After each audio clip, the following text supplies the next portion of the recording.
আয়ুষকে অ্যাক্সিডেন্টের পর শেষবারের মতন দেখার অধিকারটুকু এবার কুসুমের কাছ থেকে কেড়ে নিল ঈশান। হ্যাঁ বন্ধুরা, ভিডিওতে লাইক দিয়ে দেখতে থাকুন। যে মুহূর্তে কিনা হসপিটালে আয়ুষকে শেষবারের মতন দেখার জন্য গোটা গাঙ্গুলি পরিবার ছুটে যায় এবং সেখানে যখন কিনা পাগলের মতন সমস্ত লোকেরা অঝরে কাঁদতে থাকে আয়ুষের লাশ দেখে, এবং সেখানে যখন কিনা কুসুম একবার আয়ুষকে দেখার আকুতি করতে থাকে, ঠিক সেই সময় ঈশান আয়ুষের কাছ থেকে কুসুমকে টেনে হিঁচড়ে বাইরে নিয়ে এসে বলতে থাকে যে লজ্জা করে না, নির্লজ্জ বেহায় বিকথাকার। যখন কিনা এই আয়ুষই ছিল সেই ব্যক্তি যে কিনা তোমার কাছে পাগলের মতন ছুটতে ছুটতে গিয়েছিল, তোমার কাছে ভালোবাসার জন্য ভিক্ষে চাইছিল, তোমার কে নিজের করে পাওয়ার জন্য এতটা আকুতি মিনতি করছিল, তখন তো তুমি ওকে খালি হাতে ফিরিয়ে দিয়েছিল। কই তখন তো তোমার একবার বিবেকে বাঁধেনি, তখন তো তোমার মন একটুও কাঁদেনি, ওর জন্য দুর্বল হয়নি। তাহলে আজকে যখন আমার ভাইদের পৃথিবী ছেড়ে চলে গিয়েছে, আমার ভাইদের যখন কিনা এখন আর এক্সিস্টই করছে না, সেই জায়গায় কিনা এখন তোমার হঠাৎ করে ভাইদের প্রতি এতটা ভালোবাসা কেন উতলে পড়ছে বলো তো জাদুঘর?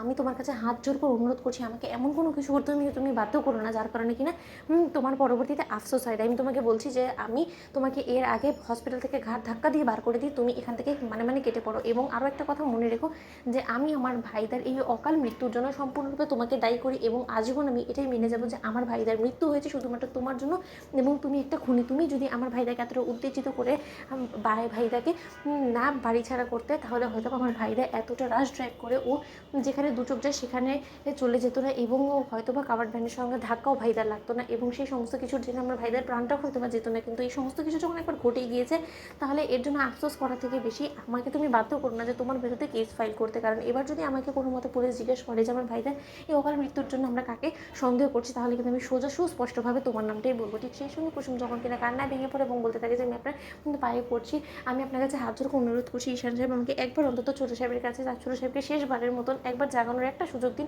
কারণ ছোটো সাহেব আমি মনে প্রাণে বিশ্বাস করি এত সহজে সে পরিবারকে সম্পূর্ণরূপে নিঃস্ব করে কাঁদিয়ে ফেলে রেখে কোনো মতে চলে যেতে পারে না, এবং ছোটো সাহেবের আজকে যা কিছু হয়েছে সেটা সম্পূর্ণরূপে পূর্ব পরিকল্পিত, এবং আমার কাছে মনে হচ্ছে যে কেউ চক্রান্ত করে তাকে মারার চেষ্টা করেছে। হয়তো আপনি ভেবে দেখুন তো যে ছোটো সাহেব তো আজ থেকে র্যাশ ড্রাইভ করে না, সে তো প্রায় সময় ড্রাইভ করে, এবং কখনো কখনো সে র্যাশ ড্রাইভও করে যখন কিনা সে রাগে থাকে। কিন্তু তাই বলে যে সে তার অ্যাক্সিডেন্ট হয়ে যাবে সেরকমটা তো কোনো কথা না। ইচ্ছাকৃতভাবে হয়তো বা সেই ঘরকেও এইটা প্রতিশোধ নেওয়ার জন্য ঘটনাটা ঘটিয়েছে। নয়তো আপনি শুনলেন না পুলিশ এক্ষুনি কী বললো যে তার গাড়ি ব্রেকে ধরছিল না এবং গাড়ি ব্রেক ফেল হয়ে গেছে। এই সমস্ত কিছু একটা পূর্ব পরিকল্পিত প্ল্যান। সেই জায়গায় আপনি আমাকে কেন দুষছেন বলুন তো?